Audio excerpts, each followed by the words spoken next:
Hi, friends. Dr. Nancy Trimbley here, putting the power and knowledge of your health back in your hands. It is that time of year again for me.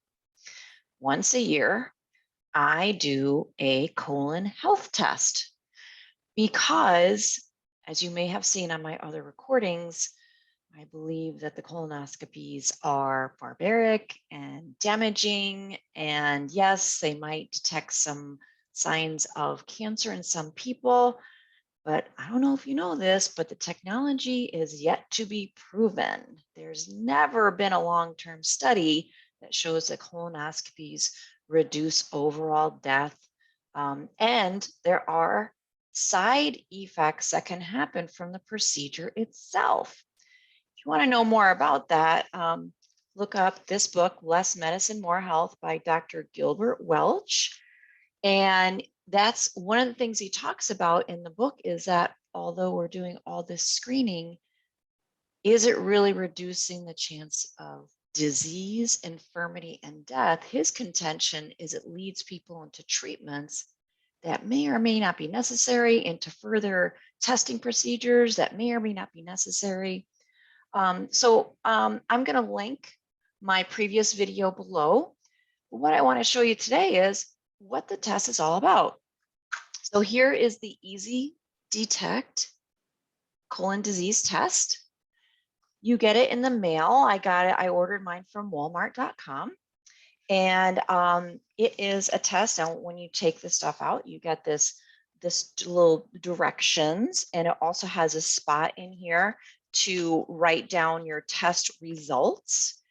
You get this packet of pieces of this fibrous paper. And for 3 days in a row, after you do what you should be doing before 8 a.m. in the morning, you throw one of these pieces of paper in the bowl. And if it turns color, it's positive, which is not good, which means you need some further evaluation by your medical doctor. There's also a couple of fibrous pieces of paper in here that look the same, but they are used to make sure that you're not getting a false negative or getting a false positive. So it's super simple. Now I've done this. This is my 4th year. If you do this 3 years in a row and have a clear test and combine it with one other thing, it is as good as getting a colonoscopy. Now, has that been proven? Probably not, but that's the contention that some say.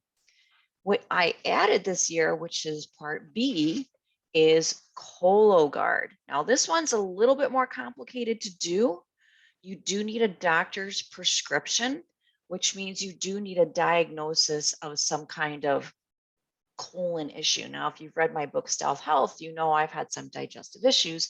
So my doctor easily wrote down the diagnosis of IBS, which, oh my gosh, if you have any kind of digestive issue, you can be diagnosed with that. It's a pretty broad category. My insurance did cover it as far as I know. And within, I think, 10 days, I got the results from my medical doctor. Your test is clear. So I feel really confident that I'm good to go. And so I'm offering this to you because I know some of you out there are kind of on the fence about this. So here's another option for you. And it may take another 10 years for a study to come out that is currently underway. From my understanding, as far as what Dr. Welch said in his book, is a 25-year study to see if colonoscopies do reduce the chance, incidence, or death from colon cancer. So I hope that helps. I try to do this around the first of the year every year just to remind everybody. So this was your reminder. Go to maybe walmart.com, whatever your favorite online resource is. Get your Easy Detect colon disease test. Maybe get one for your loved one. And then talk to your medical doctor about getting this screening for yourself to do at home. So be well. As always, turn off the news. Go hug your neighbor. Bye for now.